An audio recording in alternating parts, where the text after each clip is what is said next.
La mésaventure de Ruprecht. Une histoire de Romain Dutré. Cette année, en Bavière, l'hiver est particulièrement rude. On a de la neige jusqu'aux genoux et le vent glacial souffle plus fort que jamais. Même les anciens ne se souviennent pas d'un hiver pareil. Heureusement, aujourd'hui c'est le 6 décembre, le jour où Saint Nicolas vient distribuer des cadeaux aux enfants qui ont été sages pendant l'année. Tous ont laissé leurs souliers devant la cheminée et guettent sa venue avec impatience. Malheureusement, chez Saint Nicolas, c'est la panique. À force de se promener dans la neige, avec sa robe d'évêque, le saint a attrapé une sacrée grippe. Le médecin lui a ordonné de rester au lit, et Saint Nicolas se demande qui va bien pouvoir distribuer les cadeaux. Il n'y a plus qu'une seule solution. Il va falloir que son compagnon Ruprecht, le père fouettard, aille les distribuer à sa place. Ruprecht, qui d'habitude distribue des coups de martinet aux enfants qui n'ont pas été sages, est tout content. « Goûte !» se réjouit-il. « Cette année, je distribue des cadeaux. Les enfants vont être heureux de me voir arriver. » Plein de bonne humeur, le voilà parti en direction de la vallée, avec la hotte de Saint-Nicolas sur le dos. Il arrive devant la première maison du village et frappe à la porte. « Ouvrez les enfants, vos cadeaux sont arrivés !» On entend à l'intérieur les enfants se précipiter pour ouvrir. Mais alors qu'ils croyaient voir le gentil Saint-Nicolas, il tombe nez à nez avec le visage noir de suie et hirsute de Ruprecht. « Au secours, au secours !» s'écrient les enfants qui s'enfuient en pleurant. Ils ne comprennent pas pourquoi Ruprecht vient les voir, alors qu'ils ont été sages toute l'année. Ce dernier a beau essayer de s'expliquer.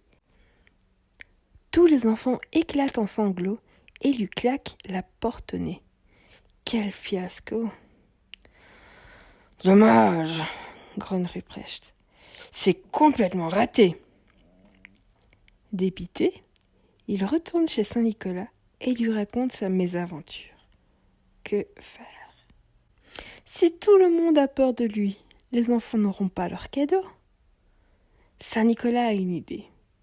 Il essuie la suie qui recouvre le visage de Ruprecht, blanchit ses cheveux et sa barbe avec de la farine, et lui fait enfiler un habit d'évêque sorti de sa propre garde-robe. « Voilà, dit-il, maintenant tu devrais pouvoir me remplacer sans problème. » Ruprecht repart, et cette fois ça marche. Tout le monde le reçoit à bras ouverts, croyant avoir affaire au véritable Saint-Nicolas. La distribution de cadeaux est un succès. Ruprecht rentre content. Il n'a fait peur à personne. Et oui, cette année, c'est le père fouettard qui a distribué les cadeaux en Bavière, mais personne ne le sait.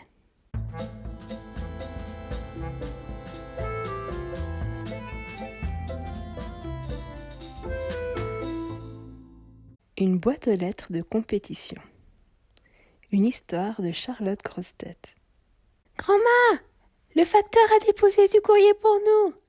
La boîte aux lettres clignote. » Tout excitée, Émilie chausse ses bottes, enfile son anorak, sort de la maison. Bouh, quel froid! Émilie se dirige vers la boîte aux lettres, aussi vite qu'elle peut.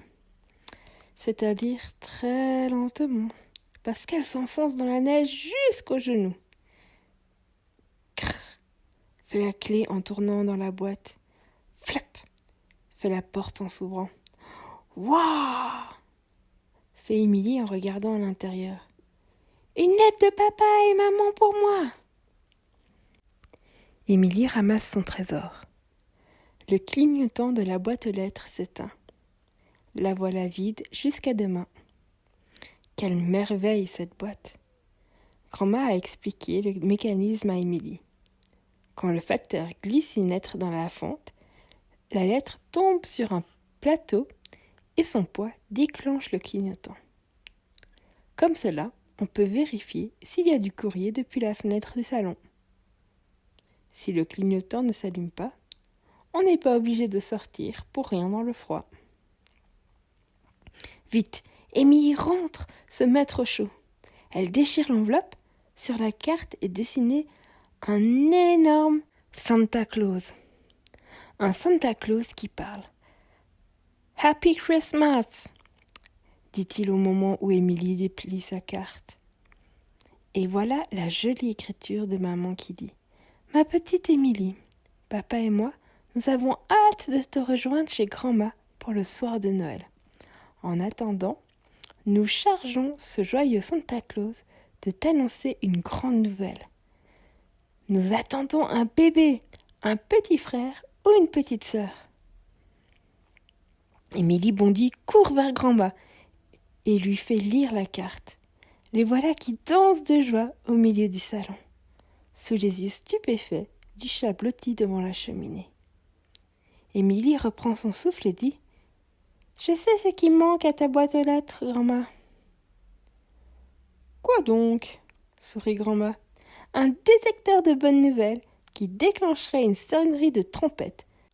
Comme ça, on se dépêcherait d'aller chercher le courrier au cas où on n'aurait pas vu le clignotant. »